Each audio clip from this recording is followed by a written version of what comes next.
जाते। सच में आप सभी लोग इतना ज्यादा उस पर 2 मिलियन हो गया और थोड़े देर में 3 मिलियन होगा, 4 मिलियन होगा, 5, इतना ढेर सारा आपने प्यार दिया। टान गहना जो मैंने आप लोगों को बताया था, और इतना बड़ा गाना है ये, इतना बड़ा गाना कि 2026 का ना सबसे पहला गाना और बेस्ट गाना भोजपुरी का। हमारे trending star superstar Khesari Lal ji को ढेर सारा प्यार दीजिए and thank you so much इतना प्यार देने के लिए, लेकिन और दीजिए। तो दोस्तों इस गाने से आज खेसारी लाल यादव ने सभी विरोधियों को कह सकते हैं एकदम धूल उड़ा दिया है भाई। गाना काफ़ी ज़्यादा बवाल है। गाने का नाम से लेकर टाइटल और इस गाने में जिस प्रकार से दिखाया गया है काफ़ी ज़्यादा हाई लेवल का गाना था, और उसी तरह से भाई गाना अभी धूम मचा रहा है, पूरे यूट्यूब को एकदम हैंक कर दिया है। अभी तक 4 मिलियन व्यूज होने वाला है, रियल टाइम व्यूज बता रहे हैं। अभी अपडेट 3 मिलियन दिख जाएगा महज 8 घंटे में।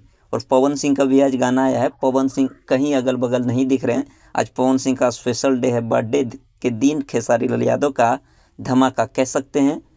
इलाका पवन सिंह का और धमाका खेसारी का। जितने भी खेसारी फैंस हैं इस वीडियो को खूब शेयर कीजिए। मिलते हैं फिर नेक्स्ट वीडियो में।